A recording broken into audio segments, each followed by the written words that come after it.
ایک شخص کو حضور نے دیکھا، اس نے میلے کچیلے کپڑے پہنے، تو حضور نے ٹھنڈی آہ بھری، فرمایا کاش یہ دھو کے کپڑے پہنتا۔ ایک شخص کو دیکھا بال بکھرے ہیں، کنگھی نہیں کی، تو حضور فرمانے لگے کاش یہ کنگھی کر لیتا۔ نفاست پسند آدمی پہ نا بوجھ بنتا ہے۔ جو آدمی، آپ کو پتہ ہے کہ امام شافعی تو فرماتے ہیں جمعے والے دن غسل کرنا واجب ہے، ماتے غسل نہ کرے تو جمعہ ہی نہیں ہوگا۔ اگرچہ ہمارے امام صاحب کے نزدیک سنت ہے۔ یہ سنت کب بنا؟ ایک دن نہ بہت سارے لوگ اپنے اپنے کام سے اٹھے، مسجد میں آ گئے، مسجد نبوی میں۔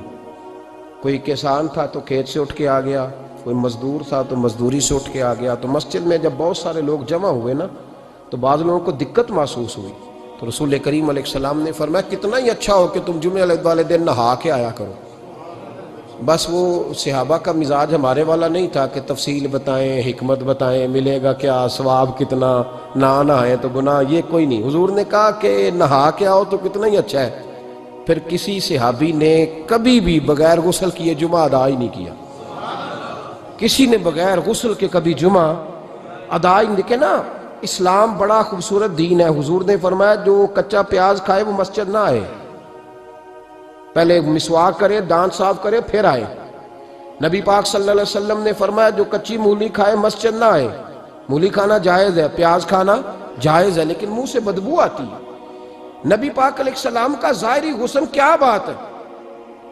میلاد مبارکہ میں نبی پاک علیہ السلام کی جو چیز بڑی کھل کے واضح ہوتی ہے وہ رسول اللہ کا حسن و جمال ہے۔ آپ کی والدہ سیدہ طیبہ طاہرہ حضرت سیدہ آمنہ رضی اللہ تعالیٰ، اماں جی کہتی ہیں کہ میرے محبوب جب میرے بطن اقدس میں آئے تو جو تکالیف عورتوں کو ہوتی ہے مجھے ان میں سے کوئی تکلیف بھی نہیں ہوئی، اور اماں جی کہتی ہیں مجھے کبھی کوئی ثقل، کوئی بوجھ محسوس نہیں ہوا، اور فرماتی ہیں کہ جو ولادت کے وقت لوگوں کو، عورتوں کو تکلیف ہوتی ہے مجھے وہ بھی نہیں ہوئی، اور فرماتی ہیں کہ نبی کریم علیہ السلام پیدا ہوئے تو ہمیں حضور علیہ السلام کی ناف کو کاٹنا نہیں پڑا، ناف بریدہ پیدا ہوئے، ختنہ شدہ پیدا ہوئے۔ آپ کو پتہ ہے عورتیں غسل دیتی ہیں بچے کو پیدا ہونے کے بعد، لیکن میرے محبوب نے سجدہ ہی کر لیا پیدا ہوتے ہی، امتی امتی کہتے ہوئے پیدا ہوئے۔ حق نے فرمایا کہ بخشا الصلاۃ والسلام، اور پہلے سجدے پر روز ازل سے درود۔ میرے امام فاضل بریلوی کا جو انداز تکلم ہے نا، اس کی بھی حد ہی کوئی نہیں، کوئی حد ہی نہیں، کہاں تک ان کی محبت جاتی۔ کہنے لگے پہلے سجدے پہ روز ازل سے درود، یادگاری یہ امت پہ لاکھوں سلام، یادگاری یہ امت پہ لاکھوں سلام۔ بتائیے بغیر وضو کے، بغیر غسل کے سجدہ ہو جاتا ہے؟ تو حضور نے سجدہ کر کے بتایا کہ اللہ نے مجھے پاک صاف پیدا کیا ہے۔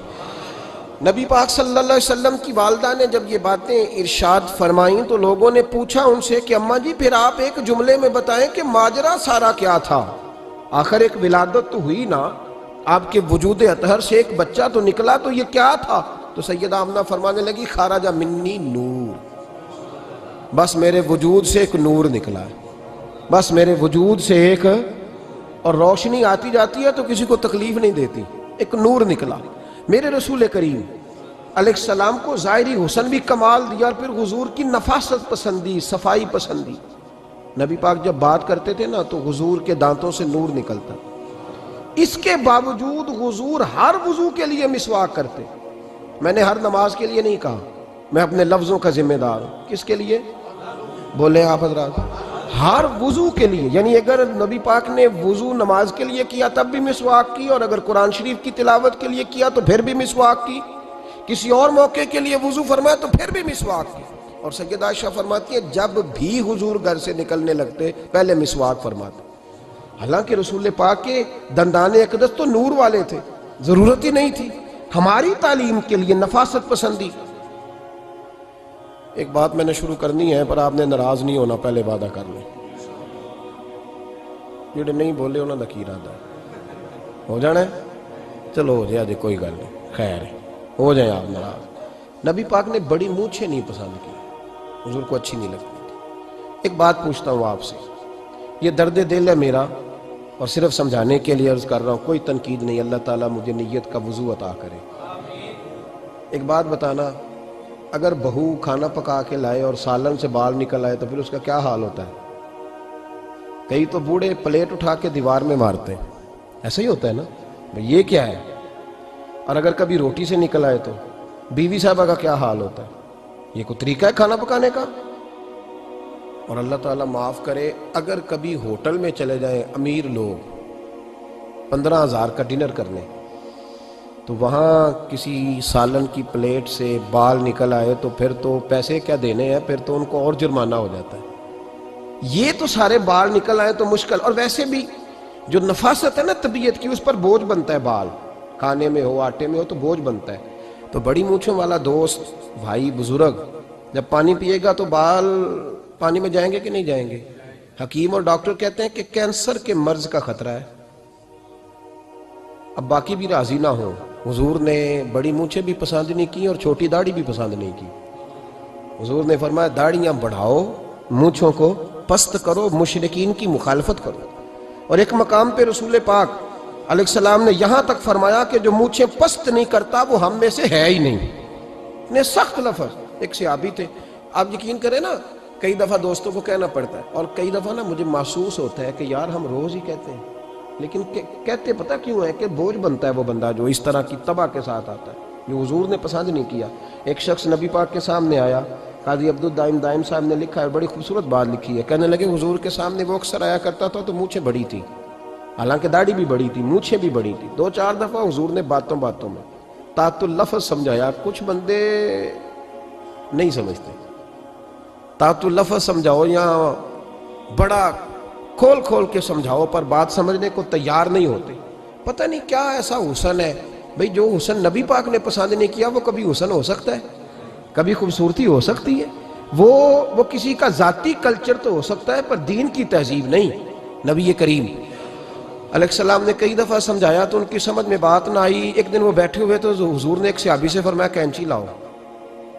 کہنے لگے میں سمجھ گیا کہ میرے ساتھ کچھ ہونے لگا ہے۔ ساتھ ہی حضور نے فرمایا ایک مسواک بھی لانا۔ کہنے لگے میں نے کہا بچت ہو گئی، میرے تو دانت صاف ہے۔ تو یہ شاید اس کی بات ہونے لگی ہے جس کے دانت بھی ٹھیک نہیں۔ دونوں چیزیں جب آ گئی نا تو حضور اٹھے، اور نبی پاک نے مسواک ان کے ہونٹوں پہ رکھی، اسی صحابی کے ہونٹوں کے اوپر مسواک رکھ کے تو اوپر سے حضور نے مونچھیں کاٹ لی۔ فرمایا یہ نہ ایسا کرو، یہ چیز مجھے پسند نہیں ہے۔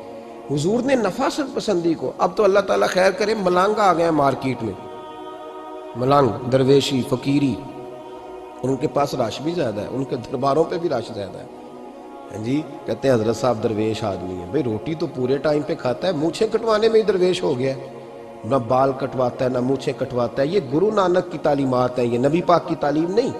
وجود کا کوئی بال نہ کٹوانا یہ سکھوں کا طریقہ ہے، مسلمانوں کا یہ انداز، یہ کدھر کی فقیری ہے؟